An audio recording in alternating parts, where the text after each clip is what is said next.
He disappeared quietly. No announcement, no goodbye, just silence. Not out of weakness, but necessity.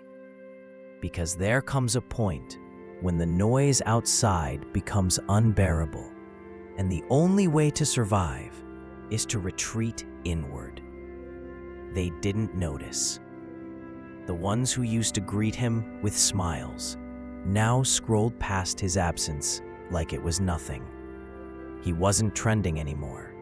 He wasn't relevant.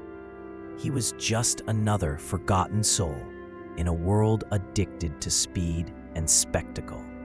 But while they moved on, he stopped.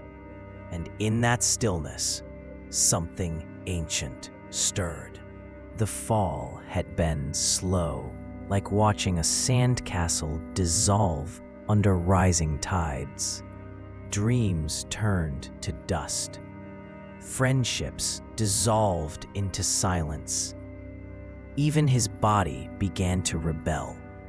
Fatigue, weight, apathy. He didn't recognize himself in the mirror.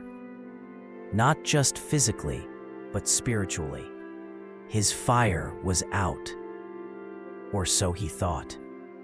At first, the void felt endless, a kind of death, but not the dramatic kind. No mourning, no rituals, no closure, just a slow fading. People don't grieve the living when they disappear quietly. They just forget. And so he was forgotten. But then something unexpected happened. He stopped needing them, stopped refreshing apps, looking for validation, stopped explaining himself in group chats that had long grown cold. Instead, he started listening, not to others, but to himself. And what he heard wasn't pretty. It was raw, brutal, honest. He heard the voice he had buried for years under deadlines, parties, social masks. You made this mess. It didn't accuse him. It invited him to take responsibility, to start over, to build from below the foundation. And that was terrifying, because rebuilding from nothing means confronting every version of yourself that allowed the collapse to happen. That was the turning point. Not a moment of triumph, a moment of truth. He didn't grab a vision board, didn't film a comeback montage. He just got up. One slow morning at a time. He cleaned the apartment, not because someone was coming over, but because he was. He went for a walk. No headphones, no distractions. Just the cold wind on his face and the crunch of gravel beneath his feet. He wrote a to-do list with 2 items. Wake up, breathe, and that was enough. For now, he wasn't building a future. He was repairing a present. Soon he found rhythm in the repetition, not excitement, but structure, a scaffolding for his soul to climb. 5 a.m., wake. 5:15, water, silence. 5:30, stretch, breathe. 6 o'clock, read, write, think. It wasn't glamorous. It wasn't Instagram-worthy. It was private, sacred, his. And over time, these small rituals began to do something strange. They made him trust himself again. Not in a flashy, arrogant way, but in that quiet confidence that comes from knowing you will show up for you. Every single day, he returned to the weights, but not for aesthetics, not to post a transformation pic. Every rep was a reminder.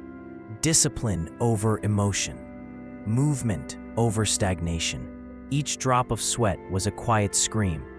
I'm still here, his body began to change. Not quickly, not dramatically, but it became a vessel again, not a burden. In that steel, he found honesty, the kind of truth that doesn't lie, doesn't flatter. He changed his inputs, deleted the apps that drained him, replaced dopamine loops with pages, books on strategy, finance, philosophy. He read slowly, deliberately. Schopenhauer, Carl Jung, Marcus Aurelius, James Clear. He didn't agree with everything, but he didn't need to. He was learning to think again, to sit with ideas longer than a scroll. His mind became less reactive, more still. He found strength in boredom, in waiting, in choosing to do nothing rather than something shallow. And in that stillness, he rediscovered something sacred. Focus. Not the kind you borrow with caffeine, but the kind you build with restraint. He faced his addictions, not just to substances or screens, but to people, to validation, to being liked, to being the nice guy. He began saying no more often. With no guilt, he realized that boundaries aren't selfish, they're sacred. People started noticing, not that he was back, but that he was different. Sharper, calmer, quieter. Some felt uncomfortable. Some tried to pull him back into the old roles. He didn't fight them. He just didn't follow. Not out of resentment, out of evolution. Months passed. He became unrecognizable to them and to himself, not because of a haircut or wardrobe, but because his eyes no longer searched for approval. They just observed. His conversations became fewer, but richer. His steps slower, but more grounded. He no longer chased peace. He embodied it. He understood something they never taught in school. Healing isn't about fixing what's broken. It's about becoming someone who no longer needs what broke him. He thought often about the past, about who hurt him, who left, who laughed. But the emotions had shifted. The anger turned to understanding. The pain became instruction. He realized they didn't break him. They revealed him. Everything they took, attention, comfort, applause, was never really his to begin with. What remained was what mattered: will, vision, worth.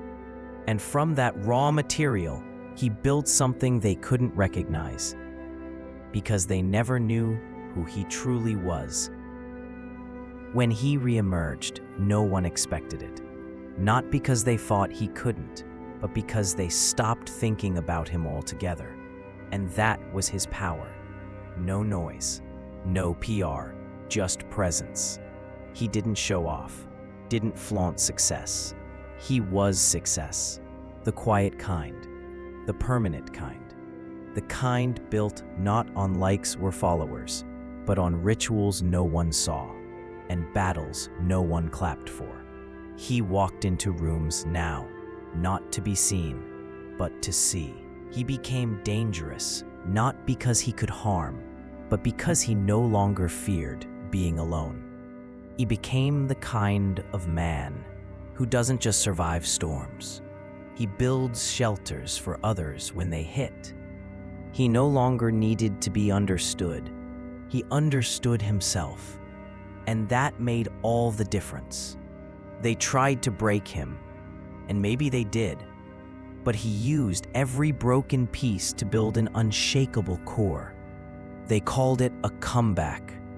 He called it a beginning. Because the truth is, he didn't find his worth in their eyes. He found it when their eyes turned away, and his finally turned inward.